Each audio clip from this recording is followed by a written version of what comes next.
All right, welcome. This is another edition with Pasadena Boat Works here. Today we're very happy to have Lia.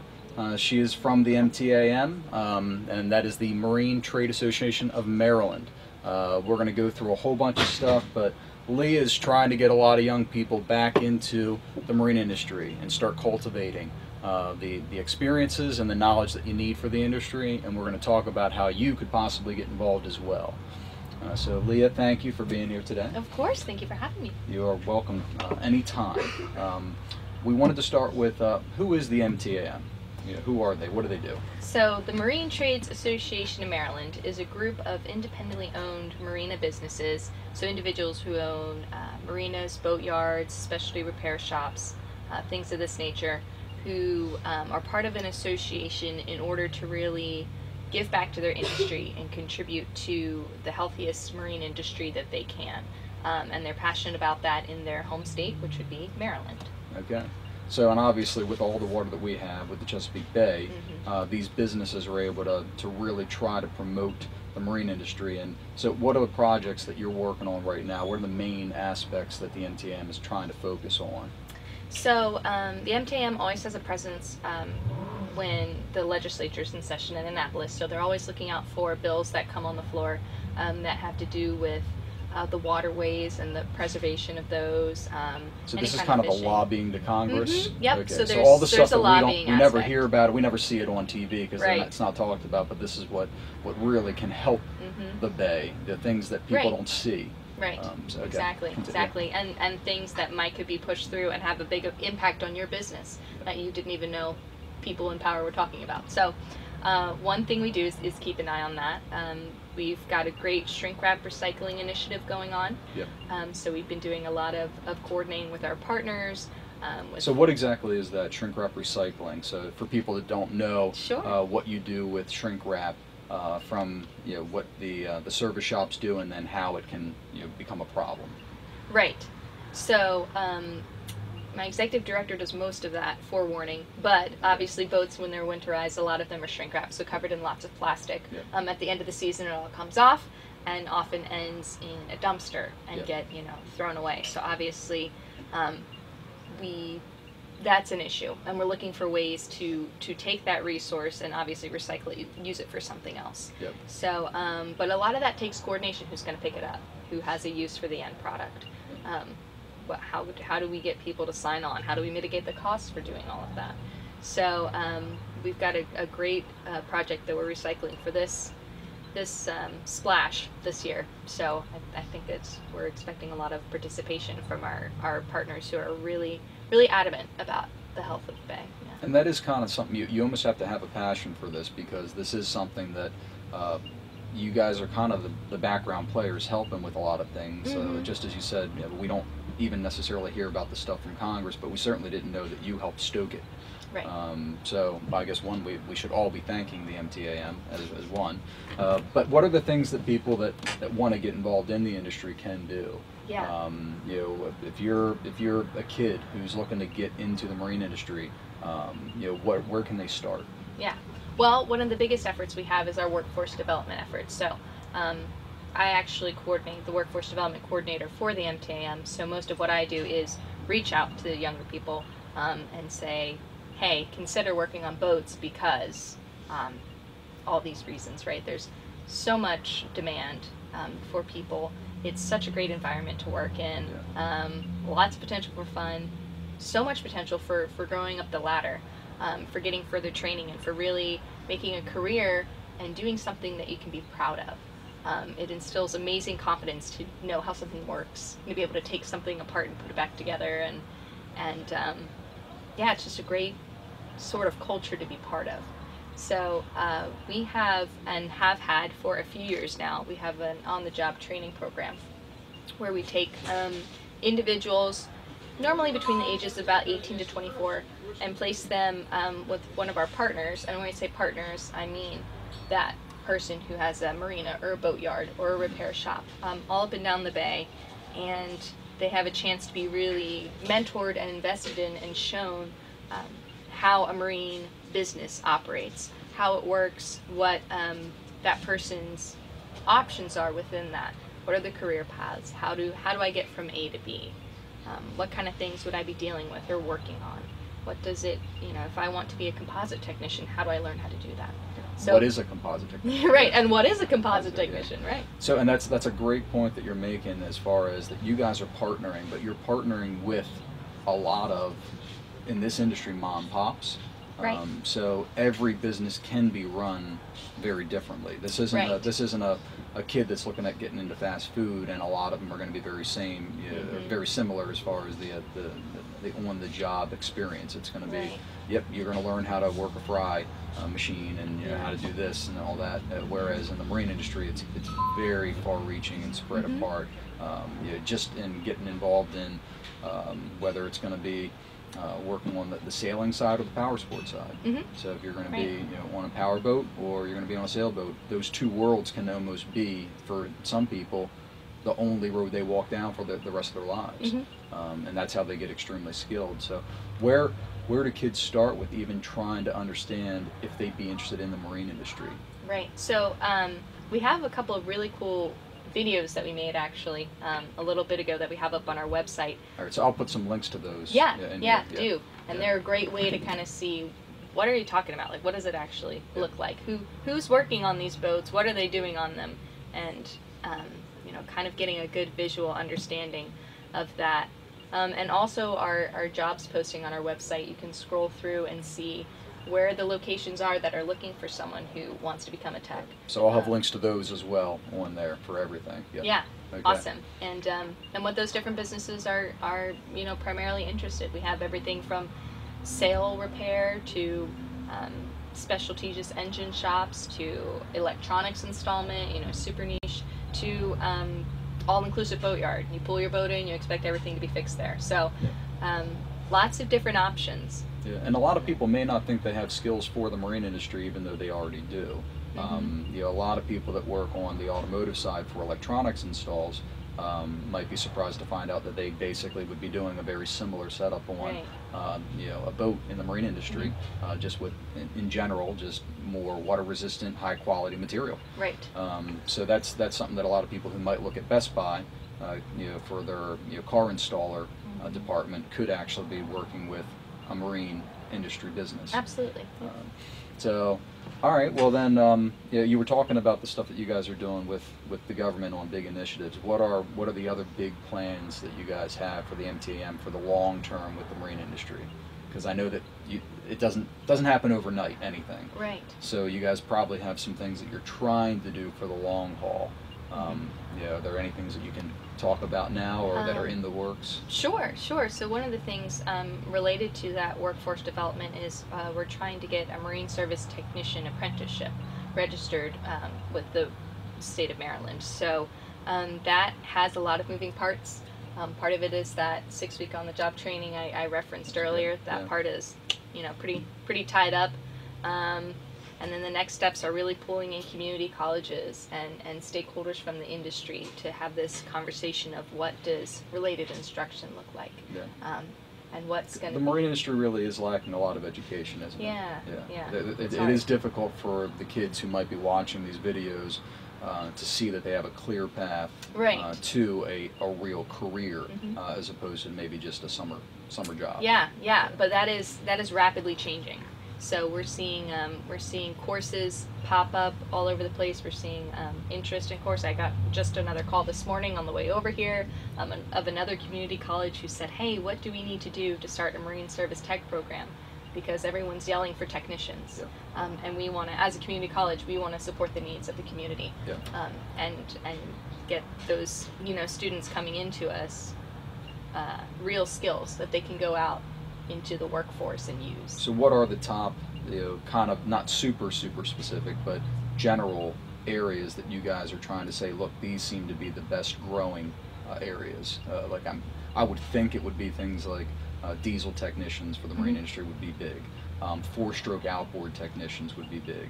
The electronics installers, I would think, would be big. But you tell me, what are the main ones? All those are true. A couple more that we hear of a lot are marine electricians, and there's still quite a few people looking for boat carpenters, actually, which is something that you don't think of right off the bat. But there are a lot of people who do Not a lot of boat builders in Maryland, but a lot of restoration. A lot of people are doing some in-depth restoration where they need someone with some carpentry. They also even range to management type positions as well, even beyond trades. And you know, a lot of people ask me, it would be really great if someone had a trades background, and so they know what they're doing, you know, when they get up to that position. Yeah. And so that's an exciting thing for this industry, is that if you start off in learning all those skills and doing that for a while, and you decide you want to go into the management path, by the time you make that decision, your experience working in the yard, being on the boat, being the guy, oh yeah, it has it gives you great credibility to move in that direction. Absolutely. Yeah. And this industry is a very vertically integrated for each individual business, where you know, the guy that sweeps the floors might eventually be the guy that, you know, turns the key at the door to open up the business every day. And there are a lot of, because there are a lot of mom and pops, there are also a lot of mom and pops that have families that may not have a succession plan. Right. They may not have, you know, a kid or a grandkid who wants to get into the industry or the business. Right. So long term, they may need people that not only know how to do the work, but also want to take over the business. Exactly. So I know if I could start over again, if I was, you know 18, I probably would be doing the 4-stroke outboard thing. Yeah. And that would have been like the path to go on for. You do that for like 4 years, hardcore, learn it really well. Yeah. And then you're going to be set up for the next 10, 15 years of technology, because absolutely, the technology doesn't necessarily change very quickly. It just gets more in depth as far as what you come across as far as problems and diagnosing. Right. So yeah, I mean, what you guys are doing, you know, would really help, you know, set up kids for a long-term career path, which is needed, because it has been a very kind of you know, slow-moving industry as far as trying to figure out how are we going to set up the marine industry for the next 20 years, as opposed to just trying to see how we can limp through the next 5 or 10. Right. We want to thrive. Yeah. All right. Well, what else do you think helps make the marine industry better? Like, what are the other things that everyone can do to try to either get involved, or are there other aspects that people should be looking at and worried and concerned about for the bay? Everyone always is concerned about the health of the bay. Right. Is there anything the MTAM is doing on that side of things? Obviously, the shrink wrap recycling. Yeah, I know. I'm trying to think of what else. Shrink wrap recycling. Just watching bills that come across during the legislature. Because it sounds like less and less government money is helping a lot of those efforts. Are there new areas that they are moving money towards? Yeah, so one of the big areas that at least they're tackling, we just had actually someone from Governor Hogan's advisors on the environment come in and speak to the MTAM this week about the Conowingo Dam and the things going on over there. Okay. And trying to kind of all the tackle that and mitigate and the sediment and all that problem, and all of our partners, you know, up at the top of the bay, having to dredge so often, and everyone all the way down, you know, having to pull out debris anytime that dam overfloods. So so we watch things like that, and we encourage things, and we, you know, send letters and voice our support and say, hey, this is an issue that needs to take top priority. For the health of the bay and for the health of our businesses as well. I mean, no one wants to go boating when there's stuff garbage everywhere. Yeah. Well, and if you go out and you mess up your boat, right. You know, you're going to think twice about trying to go out when it possibly could be bad out there anymore. So that's something that people could possibly, you know, reach out to Governor Hogan and just express their interest in, and let him know and voice their concerns that, hey, this is something that is important, because there's obviously a million fires everyone's always trying to put out at every level, especially in government, but it's going to be where the attention is drawn by everybody else. Right. Yeah. People speak. Another way to really get involved, especially if you want to get on the workforce development side of things, if you really want to promote jobs in the industry, is to just, on a really personal level, be an advocate for that kid who wants to work in the trades. You know, be an advocate that says taking things apart and putting them back together is really cool. You know, takes know-how, takes initiative, takes problem-solving skills and perseverance. And I talk about this a lot, but I feel like a lot of those skills aren't often celebrated. And so just being that person that says, hey, you want to be a mechanic? That's really cool. Yeah. Yeah. So, and that's something that obviously you're kind of speaking towards, almost a mentorship, Sure. Relationship. Not to think of people that want to get involved at a young age as not having knowledge and not being able to help. Right. But knowing that if you help them, right, they can help you, and that it is an investment, and it does go two yeah, ways. Absolutely. Yeah. So, and it is difficult, obviously, for businesses. They don't want to invest a lot of time and effort in areas that they feel like may not pan out for, right. A summer kid or something like that. But you got to do it because you won't know until you really try. Right. Once you invest that time and effort, you may find that more people do want to stay with you, and they want to build their skill set longer with you because you invested that time and effort in them, because not a lot of people are probably doing that. Right, right. So you can stand out just that way. Absolutely. So, and there's a lot of resources that the MTAM has to help along that process for both the business and the individual. Right. Yep. So now, can people contact you, or would they just go online for things? I'm going to have some sure. Information for people to be able to grab and garner. But sure. So if it's just a kid, if it's a 14-year-old kid who wants to get involved in the industry, where does he start? He starts at mtam.org, and he goes to our jobs page, and he looks for the one that says summer job. Yep.